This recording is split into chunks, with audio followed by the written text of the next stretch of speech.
Eu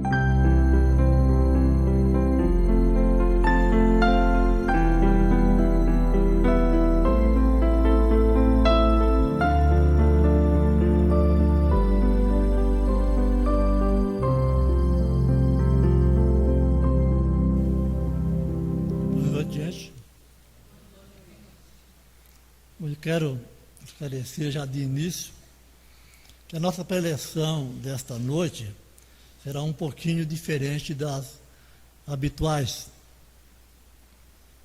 Eu disse um pouquinho para não causar muito impacto, né? Na verdade, ela é totalmente diferente. Mas nesse estilo, esta noite, essa é uma exceção, né? Vai ser a primeira e provavelmente a última. E não será assim longa como alguém pode imaginar. Será bem menor do que a eternidade. Então, já pelo título, você pode tirar alguma conclusão, né?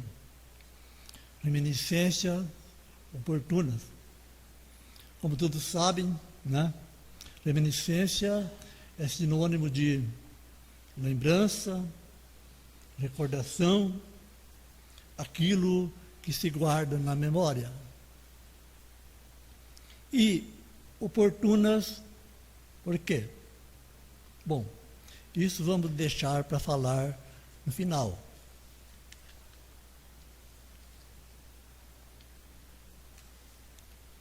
Então, antes de dar início ao tema propriamente dito, eu peço licença para falar um pouquinho sobre algo inusitado, já meio estranho, mas que às vezes parece fazer sentido. Muita gente até admite ser meio louco,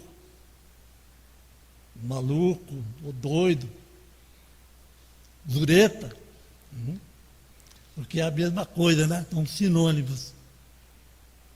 Alguns até se vangloriam. Eu sou meio doido mesmo. De vez em quando a gente encontra alguém assim, não é? Mas se o outro disser, você é louco inteiro, pode ir arrumar alguma encrenca muito grande. Inteiro não, hein? Vê lá o que você está falando. Me respeita, hein? Mas como, na minha opinião, ser meio ou inteiro louco não faz muita diferença, e como muito pode achar que eu sou meio, então vou admitir logo que eu sou inteiro doido. Melhor aceitar logo, né? E pronto. Não é isso? Só que agora eu preciso explicar para vocês, né, que a minha loucura é uma loucura no bom sentido. Em outras palavras, seria uma loucura benigna. Alguém que acredita nisso? Tem ou não tem loucura benigna? Tem. Bom, eu sinto que a maioria vê nisso nessas minhas expressões de uma simples brincadeira, não é? No entanto, observando acontecimentos desta minha trajetória carnal, muitos dirão, mas que loucura! Nascido e criado na zona rural, no sítio, pertencente a uma família de prole numerosa, como era a maioria das famílias na época, em cada 9, eu era o 7º da turma. Pais que pouco ou nada se interessavam pela educação escolar dos filhos. Embora me julgasse um gênio, pela minha facilidade de aprendizado, tinha 9, 10 anos. Sempre quando quebrava alguma coisa em casa, tinha que consertar alguma coisa, às vezes os mais velhos iam mexer, minha mãe falava, não, deixa aí que depois o Orlando conserta. Ela tinha, e sempre dava certo, ela tinha tanta fé em mim, que acho que era a fé dela que sempre eu conseguia consertar o que ela mandava, sem nunca ter mexido com nada. Então eu não tive oportunidade, nem pelo menos de completar um 4º ano, que era o básico da época. Eu voltei a estudar depois de casado, com mais de 30 anos, fazendo curso de supletivos de 1º e 2º grau. Mas isso já é outra história. Aos 22 anos, ainda com meus pais, eu vim morar na cidade. Coincidência ou não, na casa que eu vim morar, encontrei jogado um livro sujo, meio rasgado, mas como era minha mania ler tudo que encontrava pela frente, esse eu não ia deixar por menos. Era os 4 evangelhos conforme está na Bíblia. Eram meus primeiros contatos com os evangelhos. Até então não sabia nadinha de evangelho. Enquanto lia, lágrimas escorriam, muita emoção. Estava empolgado, como quem avista uma luz no fim do túnel. Precisava saber mais. Decidi comprar uma Bíblia. Comprei imediatamente. E li em tempo recorde. Talvez uns 2 meses. Uma loucura, não é? Quem aqui já leu a Bíblia, ou pelo menos pegou uma Bíblia na mão? Sabe, né, o que é uma Bíblia, né? Ela tem uma Bíblia padrão, ela tem um torno de 1.500 páginas, né? Letra bem pequena mesmo, sem gravuras, né? As gravuras de certos livros pegam um espação. A Bíblia não tem, é só letra de mais letra. E ao mesmo tempo, me filiei a uma associação religiosa, a chamada Congregação Mariana. Alguém aqui lembra da Congregação Mariana? Então, era uma associação religiosa a serviço da Igreja Católica. Mas uma loucura. Aquele jovem tímido, agora desempenhando vários encargos dentro e fora da Igreja Católica. Exemplo, cantar no coral da associação, leitura em missas, quase sempre a igreja lotada. Dizia que eu ficava muito vermelho. Mas eu não entendi, eu sempre fui amarelo.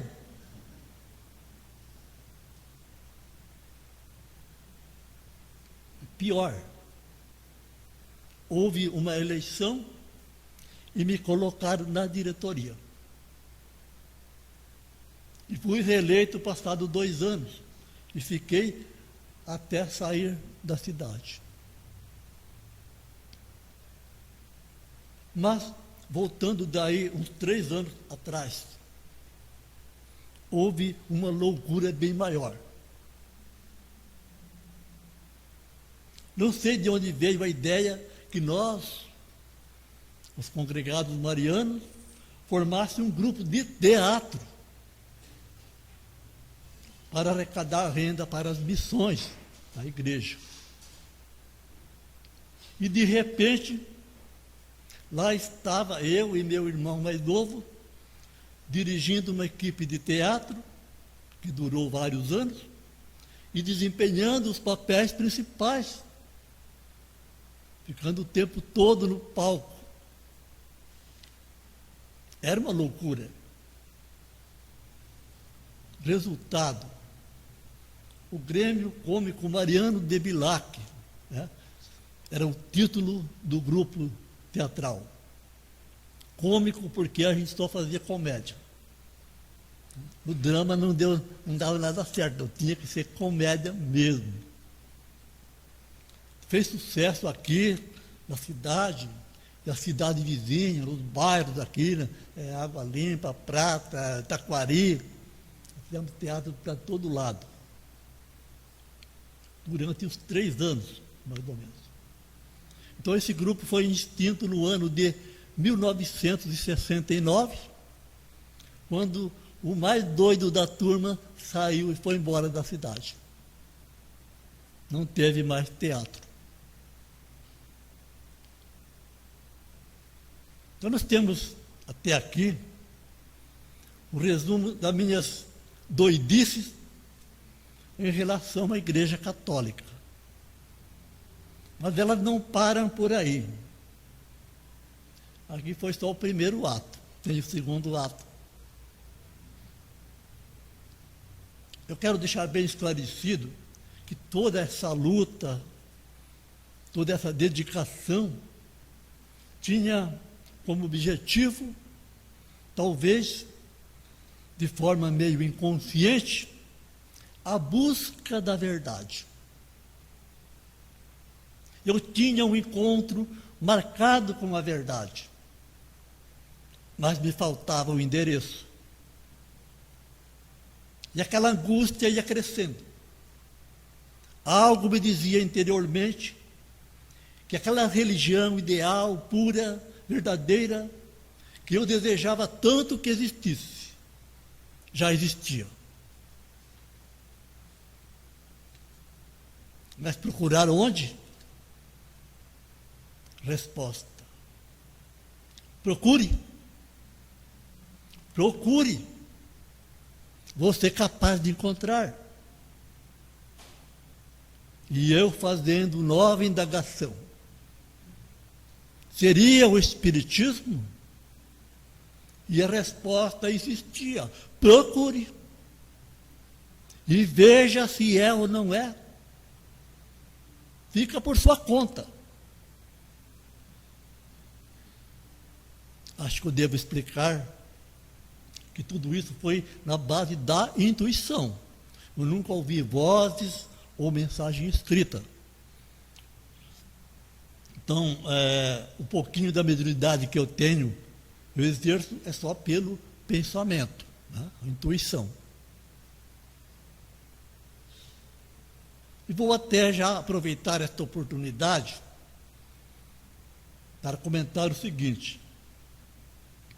Notamos que muitas pessoas pensam mais ou menos assim.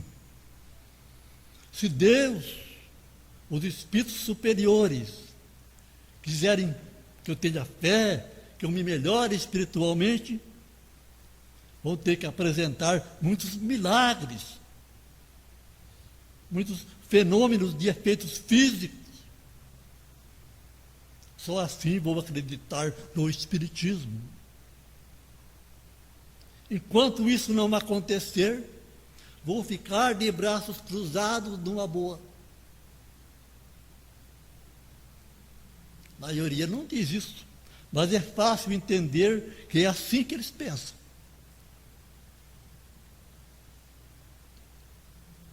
E é bom que se diga, enquanto é tempo, que a espiritualidade maior não tem obrigação nenhuma de abajular quem quer que seja, para que adquira conhecimento e evolua espiritualmente. Se é bom para mim, se eu vou ser beneficiado, então é coisa de meu interesse. Eu devo correr atrás. Os espíritos do bem não são nossos escravos, para nós ficarmos exigindo, faça isso ou faça aquilo. Se quiser que eu acredite. Não. Eles também têm seu livre-arbítrio e fazem aquilo que eles acham que devem fazer. Então, se essas pessoas que assim se comportam fizessem um pouquinho de esforço, no sentido de sintonizar os mentores da espiritualidade, talvez ouvisse essa resposta. Cara, você acha que tem a cabeça só para separar as orelhas? Não. Dentro dessa cabeça, que parece oca, existe um cérebro esperando ser usado para estudar, para refletir, para raciocinar. Você tem olhos para quê? Ouvidos para quê? Braços, pernas e tudo mais, para quê? Se vira, cara. Bom, comigo foi assim. Eu tive que ralar.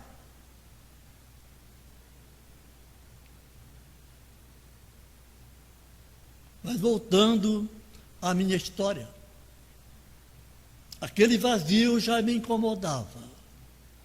Cada nova denominação religiosa que surgia, procurava investigar. Seria aquele o caminho que eu procurava? Para logo mais descartar, nada a ver. Voltava a pensar no Espiritismo. Mas como? Se padres e pastores, através de todos os meios possíveis, declarava guerra ao movimento espírita. Lembrando que hoje já é bem diferente. Os opositores do Espiritismo são mais cuidadosos. Diga-se de passagem. Além dessa dúvida, se procurava ou não o Espiritismo. Procurar onde? Não conhecia ninguém espírita. Como saber se aquele era mesmo um verdadeiro centro espírita?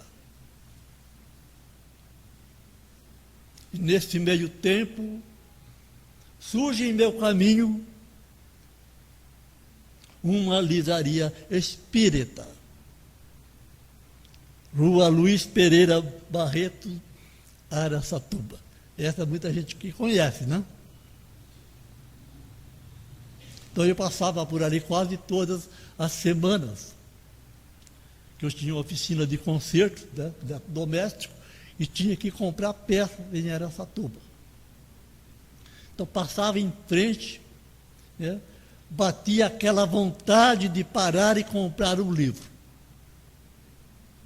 Mas cadê coragem? E se não fosse coisa boa? Tinha medo de entrar lá e eles me fizessem um feitiço. E depois eu não soubesse, não conseguisse mais sair daquele feitiço, tivesse que continuar. Mas eu acho que eles fizeram mesmo, porque eu continuei.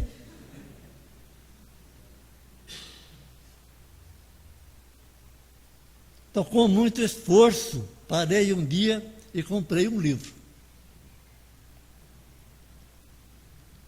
Segunda vez, comprei mais um. Que loucura, hein? Na terceira vez, cheguei e fui entrando. E disse, desejo conhecer o Espiritismo. Quero saber quais são os livros principais que eu devo ler. Um senhor muito simpático que atendia lá, pegou a coleção de Allan Kardec e me explicou a ordem que deveria ser estudado. Começando pelo Livro dos Espíritos, Evangelho segundo o Espiritismo, Livro dos Médiuns, etc, etc. Daí para frente, que eu comecei a ler esses livros, tive a certeza de ter encontrado o caminho de luz com o qual tanto havia sonhado. Mas é bom lembrar que os livros de Kardec podem ser considerados o portal do Espiritismo. É o curso básico indispensável. Mas depois devemos continuar lendo e estudando outros livros. Em seguida, os livros mais indicados são a coleção de André Luiz, que começa com a obra Nosso Lar. Essa foi a orientação que eu recebi também lá na Livraria Espírita.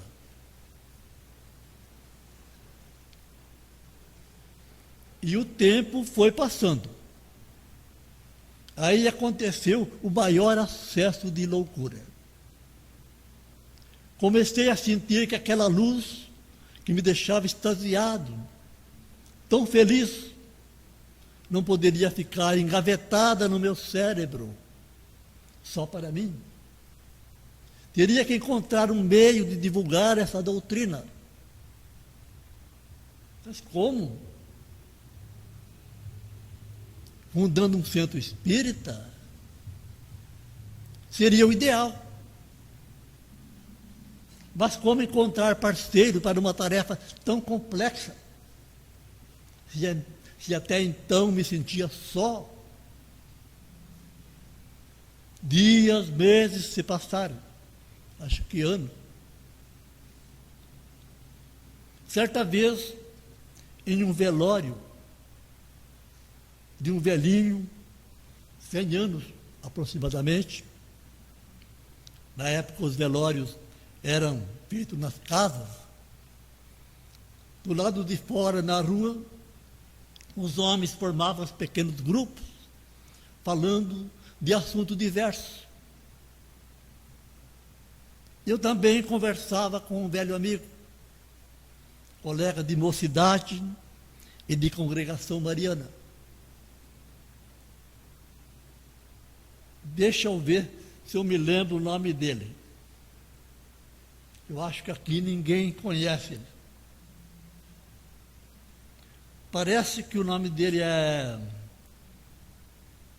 Francisco de Souza Santos. Alguém conhece? Alguém com esse nome? Alguém conhece? Quem conhece? Levanta a mão.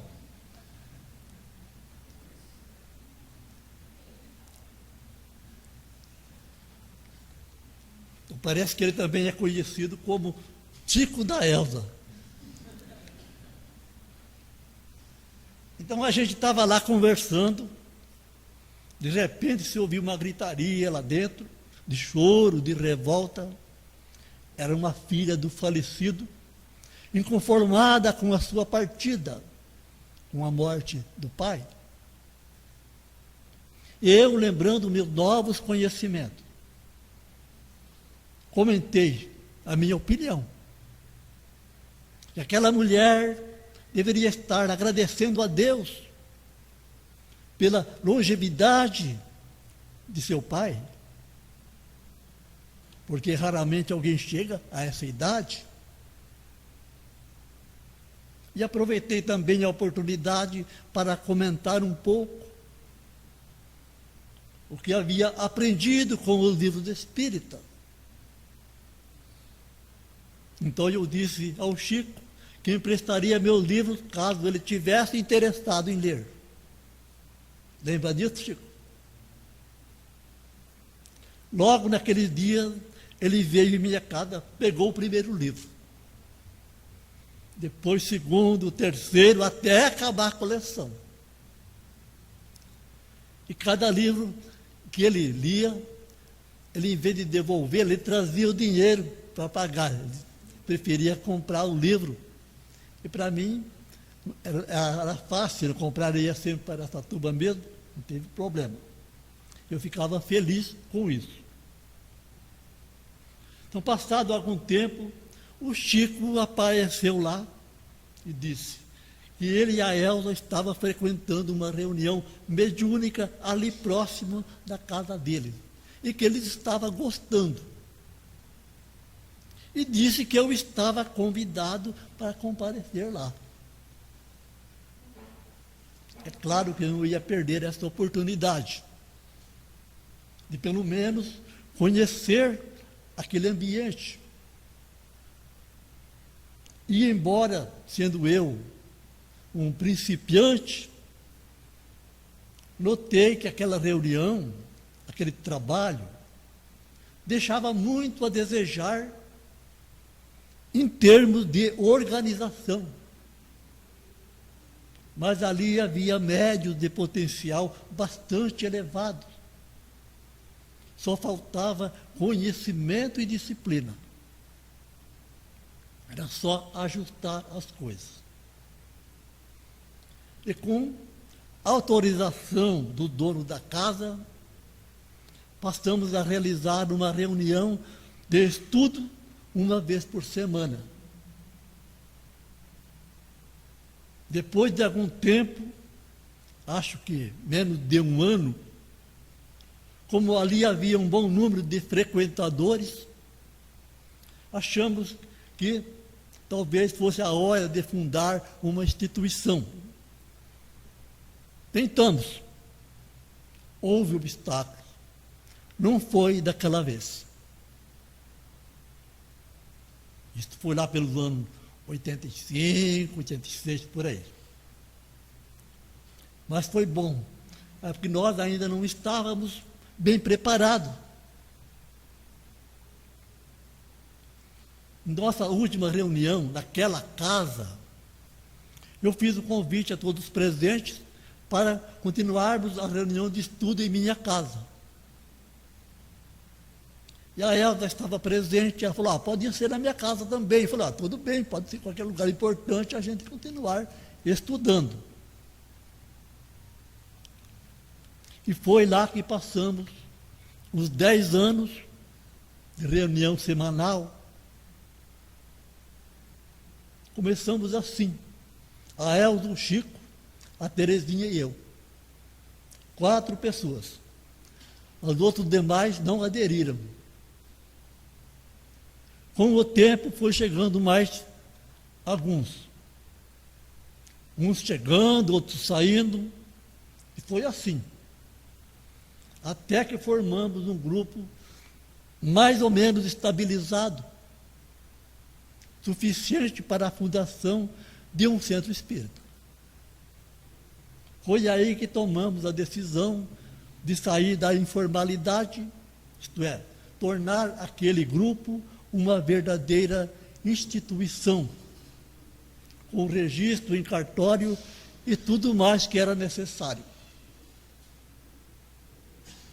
E foi no dia 4 de abril de 1996, uma sexta-feira da Paixão, que fizemos nossa reunião de fundação, já com o nome Comunidade Espírita Serra de Luz, com 13 associados.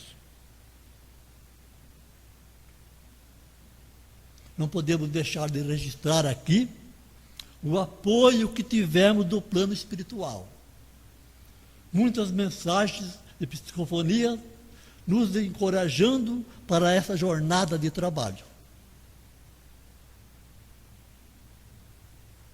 E o mais impressionante, para mim, foi uma manifestação de efeito físico, coisa que até então eu nunca havia presenciado. Se não me falha a memória, eu já contei isso aqui uma vez. Mas hoje achei importante contar de novo. Então, na reunião, uma das reuniões anteriores, a da fundação, depois de terminada, o pessoal ia saindo. Umas 4 pessoas ficamos conversando próximo da mesa.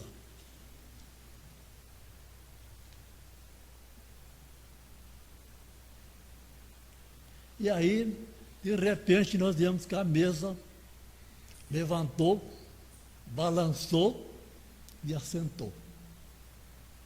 Uma das pessoas que estava presente correu para ver, porque a mesa tinha uma toalha grande, né, que ia até embaixo. Correu lá, levantou para ver quem era, só que não viu ninguém.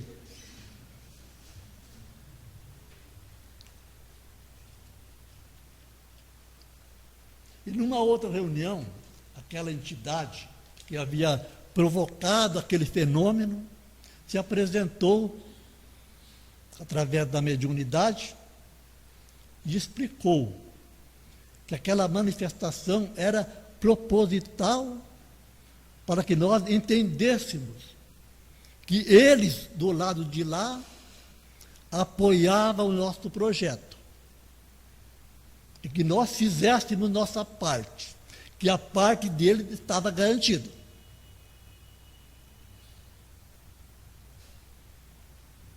Mas para muitos, aquilo tudo parecia uma loucura. Era uma loucura. Fundar uma instituição espírita, um centro espírita, numa cidade pequena do interior, onde, pelo visto, nunca ninguém havia nem pensado nisso.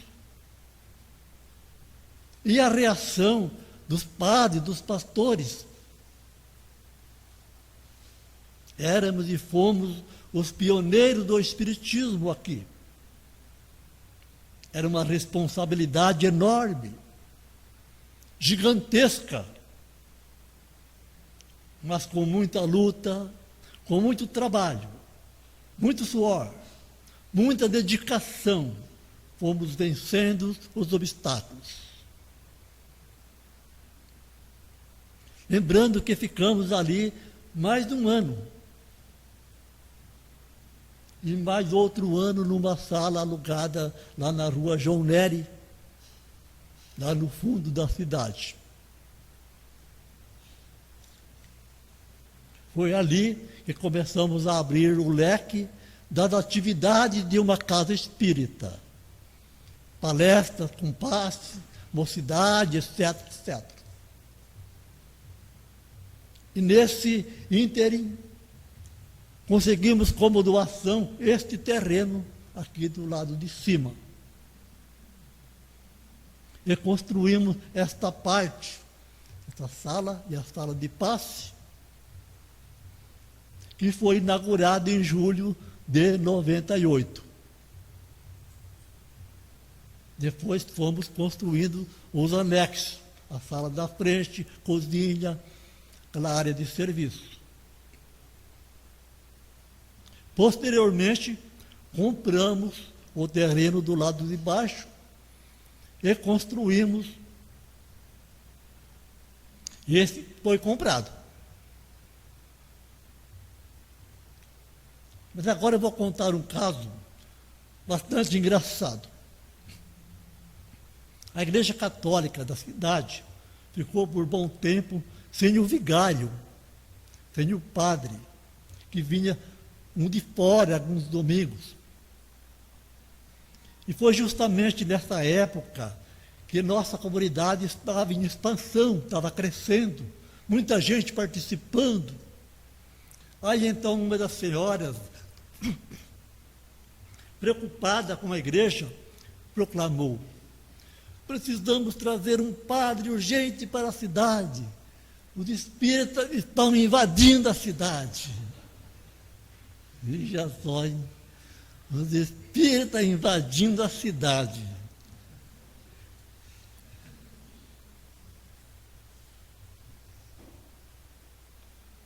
Bom, agora nós vamos explicar por que essas reminiscências são, por mim, consideradas oportunas. A comunidade espírita Seara de Luz acaba de completar 20 anos de fundação. E o que acabamos de relatar é um pouquinho da história, um pouquinho da minha história e um pouquinho da história desta instituição. São detalhes que hoje pode parecer de pouca importância, mas daqui a muitos anos, 40, 50, 70 anos, pode ser que alguém, por acaso, por escrever um livro com as origens dessa instituição, isto pode ser de muita valia. Então, obrigado, gente, pela presença, pela audiência e pela paciência.